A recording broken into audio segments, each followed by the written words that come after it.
শুভঙ্কর সরকার হটাও, শুভঙ্কর সরকার হটাও, শুভঙ্কর সরকার হটাও, শুভঙ্কর সরকার হটাও,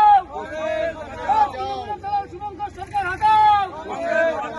বন্দে মাতরম, বন্দে মাতরম, বন্দে মাতরম, বন্দে মাতরম। আলিপুরদুয়ার বিধানসভা কেন্দ্রে প্রার্থী ঘোষণাকে কেন্দ্র করে উত্তপ্ত হয়ে উঠল জেলা রাজনীতি। গতরাতে দীর্ঘ টালবাহানার পর রাজ্য কংগ্রেসের মৃন্ময় সরকারের নাম প্রার্থী হিসাবে ঘোষণা করতেই ক্ষোভে ফেটে পড়ে দলের অন্দরে। প্রার্থী পদের অন্যতম দাবিদার শান্তনু দেবনাথের অনুগামীরা এই সিদ্ধান্তের তীব্র প্রতিবাদ জানান। প্রথমে সোশ্যাল মিডিয়ার ক্ষোভ উগড়ে দেওয়ার পর আজ সকালে বিক্ষুব্ধ শান্তনু গোষ্ঠীর কর্মীরা আলিপুরদুয়ার জেলা কংগ্রেসের কার্যালয়ে তালা ঝুলিয়ে দেন। শুধু তাই নয়, রাজ্য কংগ্রেসের সভাপতি শুভঙ্কর সরকারের বিরুদ্ধে ধিক্কার স্লোগান তুলে বিক্ষোভ প্রদর্শন করেন তারা। ক্ষুব্ধ কর্মীদের দাবি, যোগ্য প্রার্থীকে বঞ্চিত করা হয়েছে। ভোটের মুখে এই নজিরবিহীন গোষ্ঠীদ্বন্দ্ব ও কার্যালয় বন্ধের ঘটনায় রীতিমতো অস্বস্তিতে জেলা কংগ্রেস নেতৃত্ব। আপনারা দেখছেন গজলবাড়ি নিউজ 24x7। আমি সঞ্জয়, সঙ্গে আকাশ। আপনারা তালা মারলেন জেলা পার্টি অফিসে কেন? কি বলবো, মানে আজকে এটা কর্মীদের সবার যে হতাশা, যে ক্ষোভ, তার বহিঃপ্রকাশ। আপনারা জানেন যে আলিপুরদুয়ারে ফালাকাটা থেকে একজনকে প্রার্থী করা হয়েছে এবং ফালাকাটায় আলিপুরদুয়ার থেকে একজনকে প্রার্থী করা হয়েছে। এইভাবে প্রত্যেকটা জায়গায়, কুমারগ্রামেও যাকে করা হয়েছে, নতুন ছেলে, কংগ্রেসে ঘরানার যতদূর শুনেছি, কিন্তু তাকে কোনোদিনও দেখিনি কংগ্রেসটা করতে, কখনো দেখিনি ফ্ল্যাগ হাতে ঘুরতে। মাদারিহাট একটি ছেলে যাকে করা হয়েছে, এই মাস দুয়েক আগে পার্টিতে জয়েন করেছে কংগ্রেসে, এইখানেই জয়েনিং হয়েছিল, আপনারা দেখেছিলেন, তাকে করা হয়েছে।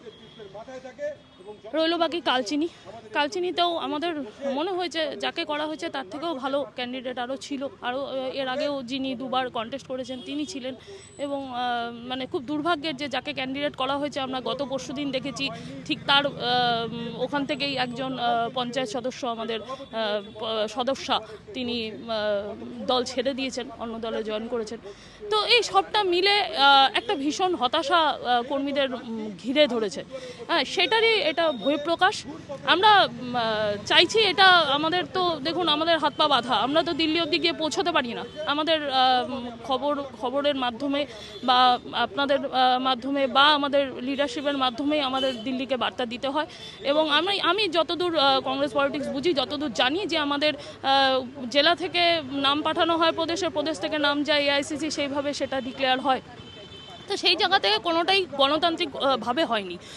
জেলা থেকে কোনো রকম কোনো মিটিং হয়নি, কোনোদিনও কোনো মিটিং করে যে একটা প্রতি বছর, এর আগে থেকে আমরা বিশ্বরঞ্জন সরকার জীবিত অবস্থা থাকার থেকে দেখেছি যে সব সময় এখানে মিটিং করে সারা জেলা নিয়ে মিটিং হতো এবং সেখান থেকে প্রার্থী লিস্ট তৈরি হতো, একজনের জায়গায় 3 জন করে প্রার্থীর নাম প্রতি বিধানসভা থেকে পাঠানো হতো। সেই সমস্ত কোনো কিছু এই বছর হয়নি।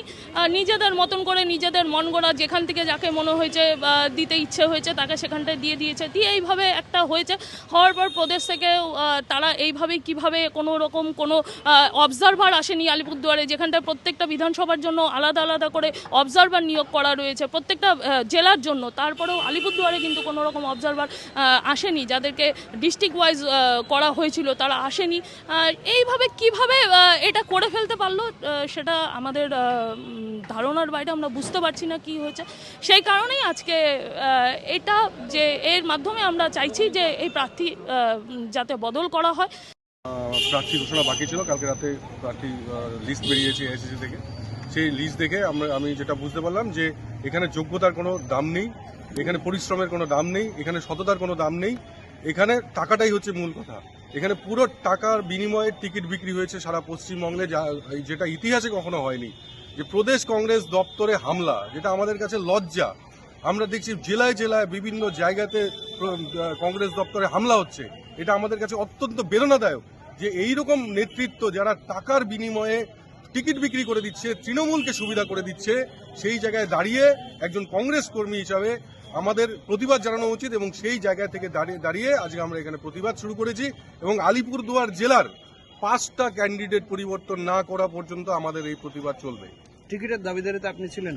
দেখুন, টিকিটের দাবিদার কাকে দেবে সেটা তার এআইসিসির ব্যাপার, কিন্তু আলিপুরদুয়ার কেন্দ্রে বহিরাগত এসে এখানে প্রার্থী হবে, আলিপুরদুয়ারের কংগ্রেস কর্মীরা কি, কংগ্রেস নেতৃত্বরা কি নপুংসক? আলিপুরদুয়ারের কংগ্রেস কর্মীদের কি ক্ষমতা নেই প্রতিদ্বন্দ্বিতা করার, শাসক দলের সাথে লড়াই করার?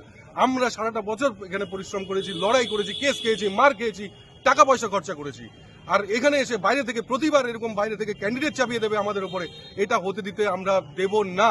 এটা এআইসিসি এবং প্রদেশ নেতৃত্ব যতক্ষণ পর্যন্ত এই ক্যান্ডিডেট এখানে চেঞ্জ না করবে, আমরা আমাদের আন্দোলন, আমাদের প্রতিবাদ চালিয়ে যাব। আলিপুরদুয়ার পথ দেখাবে সারা পশ্চিমবঙ্গকে। এতে করে তো বিরোধীদের, আপনাদের এই প্রতিবাদে তো বিরোধীরা সুবিধা পাবে। বিরোধীদের তো সুবিধা করে দিয়েছে সারা বাংলাতে। দেখুন ক্যান্ডিডেটদের অবস্থা, ঠেলাওয়ালা রিক্সাওয়ালাকে দাঁড় করিয়ে দিয়েছে। ক্যান্ডিডেটদের পরিস্থিতি দেখুন, সব জায়গায় বিক্ষোভ হচ্ছে। এটা তৃণমূলকে সুবিধা পাইয়ে দেওয়ার জন্য, বিরোধীদের সুবিধা পাইয়ে দেওয়ার জন্য তো এইসব ক্যান্ডিডেট করা হয়েছে।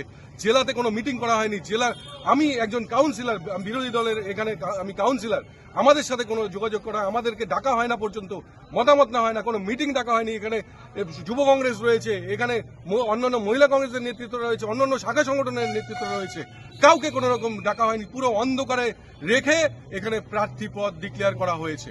কি চাচ্ছেন এই মুহূর্তে? আমরা প্রার্থী পদ সম্পূর্ণ 5টা যে আমাদের আলিপুরদুয়ার জেলায় যে 5টা বিধানসভা রয়েছে, প্রত্যেকটা বিধানসভার কর্মীদের নিয়ে নতুন করে প্রার্থী পদ, তাদের সাথে কথা বলে প্রার্থী পদ ডিক্লেয়ার করতে হবে। প্রার্থী পরিবর্তন লাগবে, লোকাল প্রার্থী লাগবে। যদি না হয় আমাদের আন্দোলন চলবে। আপনার নাম? শান্তনু দেবনাথ, কি দায়িত্ব আছে? সাধারণ সম্পাদক, পশ্চিমবঙ্গ প্রদেশ কংগ্রেস কমিটি, আর কাউন্সিলর আলিপুরদুয়ার 2 নম্বর ওয়ার্ড।